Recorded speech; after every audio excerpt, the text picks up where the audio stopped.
ವೇದಿಕೆ ಮೇಲೆ ಈ ಜಿಲ್ಲೆಯಿಂದ ಆ ಜಿಲ್ಲೆ ಈ ಜಿಲ್ಲೆಯಲ್ಲಿರ್ತಕ್ಕಂಥ ನಾವೆಲ್ಲ ನೌಕರ ಪ್ರಮುಖ ಬಂದಿದೆ.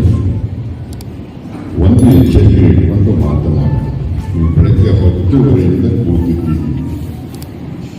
ಬಹುಶಃ ಉಳಿಸ್ಕೊಳ್ಳೋಕ್ಕೆ ಸಂಘಟಕರು ಬಹಳ ಕಷ್ಟಪಟ್ಟಿರ್ಬೇಕು. ಹೋಗಬೇಡ್ರಿ ನಮ್ಮ ತಾಲೂಕಿನ ಮಂತ್ರಿನೇ ಬರ್ತಾ ಇದ್ದಾರೆ ಅಂತ ಹೇಳಿ ತಮ್ಮನ್ನು ಕಟ್ಟಿದ್ದಾರೆ. ಹೆಚ್ಚು ಸಮಯ ಮಾತಾಡೋದು. ಒಬ್ಬ ಉತ್ಸಾಹಿ ಸಚಿವರು ಶಿಕ್ಷಣ ಕ್ಷೇತ್ರ ಜವಾಬ್ದಾರಿಯನ್ನು ಹೊತ್ತುಕೊಂಡಿದ್ದಾರೆ. ಅವರು ಹಾಸ್ಯ ಕೂಡ ಹೇಳ್ತಾ ಇದ್ದಾರೆ, ಇದನ್ನು ಅರ್ಥ ಮಾಡ್ಕೊಂಡು ಕೆಲಸ ಮಾಡೋಕ್ಕೆ ನನಗೆ ಬಹಳ ಕಷ್ಟ ಇದೆ, ಆದರೂ ಕೂಡ ಏನಾದ್ರು ಬದಲಾವಣೆಯನ್ನು ತರ್ತೀನಿ. ಈಗಿರ್ತಕ್ಕಂಥ ಸುಮಾರು 50-52 ಇಲಾಖೆಯ ನೌಕರರು ಸೇರಿದ್ದಿರುತ್ತೆ. ವರ್ಷಕ್ಕೊಮ್ಮೆ ತಾವು ಸೇರಿಕೊಂಡು ತಮ್ಮ ಸಮಸ್ಯೆಗಳನ್ನು ಚರ್ಚೆ ಮಾಡಿಕೊಳ್ತಕ್ಕಂಥ ನಮ್ಮ ಸಂಘಟನೆಯ ಬಲಪಡಿಸುವ ಕೆಲಸದ ಒಂದು ಭಾಗವಾಗಿ ಇವತ್ತು ಕಾರ್ಯಕ್ರಮವನ್ನು ಮಾಡ್ತಾ ಇದ್ದೀವಿ. ನಮ್ಮ ಅಧ್ಯಕ್ಷರು ಮಂಜುನಾಥ್ ಬಹಳ ಸವಿಸ್ತಾರವಾಗಿಯೇ ಸಮಸ್ಯೆಯನ್ನು ಪ್ರಸ್ತಾವ ಮಾಡಿದಾಗ ಸದ್ಯ ನಿಮ್ಮ ಮುಂದೆ ಇರ್ತಕ್ಕಂಥದ್ದು ಪ್ರಮುಖವಾದ 3 ಅಂತ ನಾನು ಗ್ರಹಿಸಿದ್ದೆ. ಒಂದು NPS to OPS. ಬಹುಶಃ ಇದಕ್ಕಿಂತ ಚಪ್ಪಾಳೆ ಯಾರಿಗೂ ಬೀಳಲಿಕ್ಕಿಲ್ಲ. 7th ಪೇ ಕಮಿಷನ್ ಈಗಾಗಲೇ ಷಡಕ್ಷರದಲ್ಲಿ ಹೋರಾಟ ಮಾಡಿದ್ದೀರಿ. ಅವರಿಂದ ಹೋರಾಟ ಮಾಡಿದಾಗ 17% ಒಂದು ಇಂಟೀರಿಯಂ ರಿಲೀಫ್ ಮಧ್ಯಂತರ ಪರಿಹಾರವನ್ನು ಸರ್ಕಾರ ಕೊಟ್ಟಿದೆ. ಅಂತಿಮ ವರದಿ ಬಂದು ವೇತನ ಪೂರ್ತಿ ಪರಿಷ್ಕರಣೆ ಆಗಿದೆ. 3ನೇದು ಹೆಲ್ತ್ ಬೆನಿಫಿಟ್ ಸ್ಕೀಮ್ ಅನ್ನು ಕೊಡುವಂಥದ್ದು. NPS ವಿಚಾರಗಳಂತೂ ನಾನು ಪ್ರಾರಂಭದಿಂದಲೂ ಕೂಡ ಆ ನೂತನ ಪದ್ಧತಿಗೆ ವಿರುದ್ಧವಾಗಿದ್ದೇನೆ. ನಾನು NPS ಆಗಲೇಬೇಕು. ಸಾಮಾಜಿಕ ಭದ್ರತೆ ದೃಷ್ಟಿಯಿಂದ ನಾವು ವೃದ್ಧಾಪ್ಯ ವೇತನವನ್ನು ನಮ್ಮ ಸಾಮಾನ್ಯ ಮನುಷ್ಯನಿಗೆ ಒಬ್ಬ ಕೂಲಿಕಾರನಿಗೆ ವೃದ್ಧಾಪ್ಯ ವೇತನವನ್ನು ಕೊಡ್ತೇವೆ. ಅದು ನಮ್ಮ NPSನವರಿಗೆ ಆತರಷ್ಟು ಬರೋದು ಬಹಳ ಕಷ್ಟ ಇದೆ. ಹಾಗಾಗಿ ಒಬ್ಬನು ವೃದ್ಧಾಪ್ಯ ವೇತನ ಕೊಡಿಸಿ ಅಂತೇಳಿ ನಮ್ಮ ಅಧ್ಯಕ್ಷರಿಗೆ ಕೇಳಿದ್ದಾರೆ.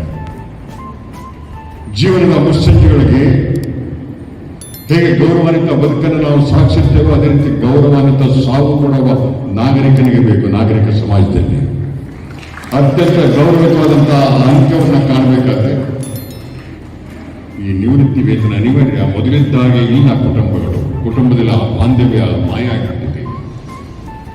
ಸಂಬಂಧಗಳು ಶಿಥಿಲಾಗಿದ್ದಾವೆ. ಆತನಿಗೆ ಏನಾದರೂ ಒಂದು ಪೆನ್ಷನ್ ಬರುತ್ತೆ ಅಂತಂದ್ರೆ ಸ್ವಲ್ಪ ಮರ್ಯಾದೆ ಮನೆಯೊಳಗೆ ಇಲ್ಲದೆ ಇದ್ರೆ ಬಹಳ ಕಷ್ಟ ಆಗುತ್ತೆ. ಆ ಕಾರಣಕ್ಕೋಸ್ಕರ ನೀವೆಲ್ಲ 2006 ನಂತರದವರು ನಿಮಗೆಲ್ಲ NPS ಮಧುಬಿಕರಪ್ಪರು ನಾವೆಲ್ಲ 2006 ಮೇಲನೇ ಶಾಸಕರಾಗಿರೋ ನಮಗೆಲ್ಲ ಪೆನ್ಷನ್ ಇದೆ. ಶಾಸಕರಿಗೆ ಮೊನ್ನೆ ಆಯ್ಕೆ ಆದವರಿದ್ದಾರೆ ಹೊಸದಾಗಿ 2023ರಲ್ಲಿ 23 ಆಯ್ಕೆ ಆದರೂ ಕೂಡ ಅವರಿಗೆ ಓಲ್ಡ್ ಪೆನ್ಷನ್. ಶಾಸಕರಿಗೆ ಮಾತ್ರ. ನಮ್ಮನ್ನ ಹೆಗಲ ಮೇಲೆ ಕೂರಿಸಿಕೊಂಡು ತಗೊಂಡು ವಿಧಾನಸಭೆಯೊಳಗೆ, ವಿಧಾನ ಪರಿಷತ್ತೊಳಗೆ, ಸಂಸತ್ತೊಳಗೆ ಬಿಟ್ಟು ಬರುವ ನಿಮ್ಮ ಹೆಗಲುಗಳಿಗೆ ಆ ಪೆನ್ಷನ್ ಇಲ್ಲ. ನಿಮ್ಮ ಹೆಗಲ ಮೇಲೆ ಕೂತ್ಕೊಂಡ್ರೆ ನಮಗೆ ಪೆನ್ಷನ್ ಅಂತಕ್ಕಂಥ ಒಂದು ಸಾಮಾಜಿಕ ಅಸಮಾನತೆಯ ಭಾವನೆ ಅದು ಹೊರತಾಗಿದೆ ಅಂತ ಈ ಬಾರಿ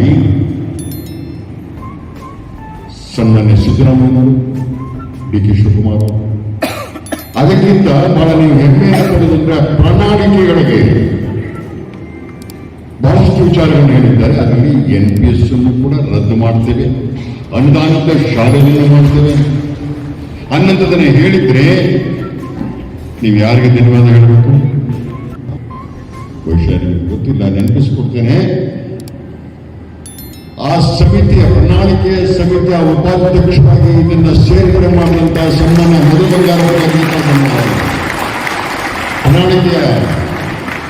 ಒಳಗೆ ಇದನ್ನು ತೆಗೆದುಕೊಂಡು ಅದರ ಅಧ್ಯಯನ ಮಾಡಿ NPSನ ಯಾಕೆ ರದ್ದುಪಡಿಸಬೇಕು ಅನ್ನೋಂಥ ವರದಿಯನ್ನು ಕೊಟ್ಟು ಅನುದಾನಿತ ಶಾಲೆಗಳನ್ನು ಹೇಗೆ ಸೇರಿಸಬೇಕು ಆ ಥರ ಅಂಶಗಳನ್ನ ನಿಮ್ಮ ಕ್ಷೇತ್ರದ ಶಾಸಕರು, ನಿಮ್ಮ ಮುಂದಿರತಕ್ಕಂಥ ಸಚಿವರೇ ಅದನ್ನು ಜಾರಿಗೆ ತಗೊಂಡು ಬಂದಿರೋ ಅದರ ಒಂದು ಭಾಗವಾಗಿ ಮೊನ್ನೆ ದಿವಸ ನಿಮಗೆ ಒಳ್ಳೆಯ ಲಕ್ಷಣ ಸಿಕ್ಕಿದೆ. ಯಾರು 2006ಗಿಂತ ಮುಂಚೆ ಆಯ್ಕೆಯ ಪ್ರಕ್ರಿಯೆ ಆಗಿತ್ತು, ಕಾಲ್ಫಾರ್ಮ್ ಮಾಡಿದ್ರು, ಎಂಟ್ರಿ ಆಗಿತ್ತು, ಆದರೆ ಅಪಾಯಿಂಟ್ಮೆಂಟ್ ಆರ್ಡರ್ ಸಿಕ್ಕಿದ್ರೆ ಡ್ಯೂಟಿ ರಿಪೋರ್ಟ್ ಮಾಡಿಕೊಂಡಿದ್ದು 2006 ನಂತರ. ಮೊದಲು ಪ್ರಕ್ರಿಯೆ ಪ್ರಾರಂಭ ಆಗಿ ಡ್ಯೂಟಿ ರಿಪೋರ್ಟ್ ಆಗಿ 2006 ನಂತರ ಅವರು NPS ಇದ್ದರು. ಸರ್ಕಾರ 11,336 ಜನ ಆ ಥರದವರಿಗೆ ವಾಪಸ್ ತೆಗೆದುಕೊಂಡು ಬಂದು OPS ಅನ್ನು ಜಾರಿ ಮಾಡಿದೆ. NPS ರದ್ದಾಗಿ OPS ಕಡೆಗೆ ಹೋಗ್ತಾ ಇದೆ ಸರ್ಕಾರ ಅನ್ನೋದಕ್ಕೆ ಇದಕ್ಕಿಂತ ಒಂದು ಸ್ಪಷ್ಟವಾದಂತಹ ಉದಾಹರಣೆ ಇನ್ನೊಂದು ಬೇಕಾಗಿಲ್ಲ. ಹಾಗಾಗಿ ಖಚಿತವಾಗಿ OPS ಜಾರಿ ಬರುತ್ತೆ ಭವಿಷ್ಯ ಈ ಸರಿ. ಅದು ನಾವು ನಿನ್ನೆ ಕೂಡ ಸನ್ಮಾನ್ಯ ಸಿದ್ದರಾಮಯ್ಯನವರಿಗೆ ಯಾರೋ ಪತ್ರಕರ್ತರು ಕೇಳಿದ್ದಾರೆ, ಕ್ಯಾಬಿನೆಟ್ ಚರ್ಚೆ ಮಾಡ್ತೀವಿ ಅನ್ನೋ ಮಾತನ್ನು ಹೇಳಿದ್ದಾರೆ. ಅದನ್ನು ಮಾಡಿದ ಬರುತ್ತಾ ಬಜೆಟ್ ಒಳಗೆ ಅದನ್ನು ಘೋಷಿಸಬಹುದು ಅಂತಕ್ಕಂಥ ವಿಶ್ವಾಸವನ್ನು ನಾನಂತೂ ಇಟ್ಕೊಂಡಿದ್ದೇನೆ. ಅದೇ ರೀತಿ 7th ಪೇ ಕಮಿಷನ್ ಕೂಡ ನಿಮ್ಮ ಅಧ್ಯಕ್ಷರು ಅದನ್ನು ಪದೇ ಪದೇ ವಿನಂತಿಕೊಂಡಿದ್ದಾರೆ. ಅದು ಕೂಡ ಬಹುಶಃ ಜಾರಿಗೆ ಬಂದಿದೆ ಅಂತಕ್ಕಂಥ ವಿಶ್ವಾಸ. ಅದಾದಾಗ ನಿಮ್ಮ DA ಎಷ್ಟು ಮಟ್ಟಿಗೆ ಎಷ್ಟು ಪರ್ಸೆಂಟ್ ನಿಮ್ಮ ಬೇಸಿಕ್ ಒಳಗೆ ಮರ್ಜ್ ಆಗುತ್ತೆ ಅನ್ನೋ ಆಧಾರದ ಮೇಲೆ ಕೂಡ ನಿಮ್ಮ ಲಾಭ ನಷ್ಟಗಳು ನಿರ್ಧಾರ ಆಗುತ್ತೆ. ನಿಮ್ಮ DA ಎಷ್ಟು ಪರ್ಸೆಂಟ್ ಮರ್ಜ್ ಮಾಡಿಸ್ತಾರೆ ಸರ್ಕಾರ ಒಪ್ಪುತ್ತೆ. ಅದರ ಆಧಾರ ಮೇಲೆ ಸರ್ಕಮ್ಸ್ಟೆನ್ಷಿಯಲ್ ಬೆನಿಫಿಟ್ಸ್ ಅಂತ ಏನಿದ್ದಾವೆ, ಸಾಂದರ್ಭಿಕವಾದಂತಹ ಅನುಕೂಲತೆಗಳು ಕಾನೂನು ಬಾಧ್ಯತೆ, ಅವು ಪೇ ಕಮಿಷನ್ನ ಹೊಸ ಸ್ಟ್ರಕ್ಚರ್, ವೇಜ್ ಸ್ಟ್ರಕ್ಚರ್, ವೇತನ ಶ್ರೇಣಿ ರಚನೆ ಆದಾಗ ಆ ಎಲ್ಲ ಅಂಶಗಳ ಅಳವಡಿಕೆಯ ಆಧಾರದ ಮೇಲೆ ನಮ್ಮ ನೌಕರರ ಹಣಕಾಸಿನ ಆರ್ಥಿಕ ಸ್ಥಿತಿಗತಿ ನಿರ್ಧಾರ ಆಗುತ್ತೆ. ಆ ಥರ ಒಂದು ಒಳ್ಳೆಯ ಪೇ ಕಮಿಷನ್ ರಿಪೋರ್ಟ್ ಬರುತ್ತೆ, ತಮಗೆ ಸಿಗುತ್ತೆ ಅಂತಕ್ಕಂಥ ವಿಶ್ವಾಸವನ್ನು ಇಟ್ಕೊಂಡಿದ್ದೇನೆ. ಹೆಲ್ತ್ ಸ್ಕೀಮ್ ಪಕ್ಕ ಕೂತ್ಕೊಂಡಾಗ ಷಡಕ್ಷರಿ ಮಾತಾಡ್ತಾ ಇದ್ದೆ. ಸರ್ಕಾರ ನೌಕರರು ನಾವು ಕೊಡಕ್ಕೆ ತಯಾರಿದ್ದೀವಿ, ಸರ್ಕಾರ ಅದೊಂದು ಒಪ್ಪಿಗೆಯನ್ನು ಕೊಟ್ಟರೆ ಅದೊಂದು ಪೆಂಡಿಂಗ್ ಇದೆ ಅನ್ನೋಂಥದ್ದನ್ನ ಇವತ್ತು ಎರಡೇ ಸಂಗತಿಗಳು ಕಾಸ್ಟ್ಲಿ, ಅತ್ಯಂತ ದುಬಾರಿ ಯಾವುದು ಅಂತಂದ್ರೆ ಒಂದು ಎಜುಕೇಶನ್, ಎರಡನೇದು ಮೆಡಿಸಿನ್. ಎಜುಕೇಶನ್ ಇಷ್ಟು ಕಾಸ್ಟ್ಲಿ, ಇದು ಒಳ್ಳೆಯ ಶಾಲೆಗೆ ಸೇರಿಸಬೇಕು, ಒಂದು ಸರ್ಕಾರಿ ಶಾಲೆಗೆ ಬಿಟ್ಟು ಒಂದು ಕೆಜಿಯಿಂದ ಪ್ರಾರಂಭ ಆಗ್ತದೆ ಒಂದು ಒಳ್ಳೆ ಶಾಲೆಗೆ ಸೇರಿಸಬೇಕಂದ್ರೆ. ಮೆಡಿಸಿನ್ ಹಾಗೆ. ಹಾಗಾಗಿ ಸರ್ಕಾರವೇ ಒಂದು ಸಾಮಾಜಿಕ ಭದ್ರತೆಯ ಹಿನ್ನೆಲೆ ಇದೆ.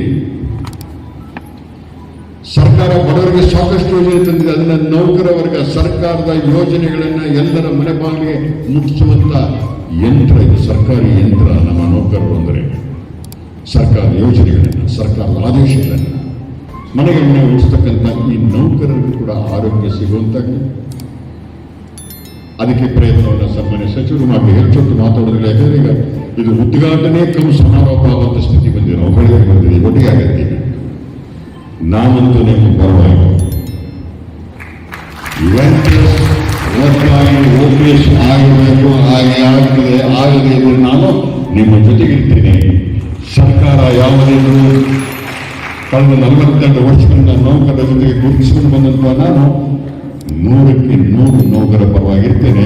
ಅವಾಗ ಸಚಿವರಿಗೂ ಹೋಗಿ ಕಾಟ ಕೊಡೋಣ, ಮುಖ್ಯಮಂತ್ರಿಗಳಿಗೂ ಕಾಟ ಕೊಡೋಣ, ಅಗತ್ಯ ಬಿದ್ದರೆ ಹೋರಾಟ ಮಾಡೋದನ್ನು ಕೂಡ ಅದನ್ನು ತೆಗೆದುಕೊಳ್ಳೋಣ, ನಿಮಗೆ ಒಳ್ಳೇದಾಗತ್ತೆ ಅಂತ ಮಾತನ್ನು ಹೇಳಿ ಸಚಿವರು ಬಹಳ ಬೇರೆ ಬೇರೆ ಕಾರ್ಯಕ್ರಮಗಳು ಹೋಗಿದೆ, ಅವರಿಗೆ ಅವಕಾಶವನ್ನು ಮಾಡಿಕೊಡ್ತಾರೆ.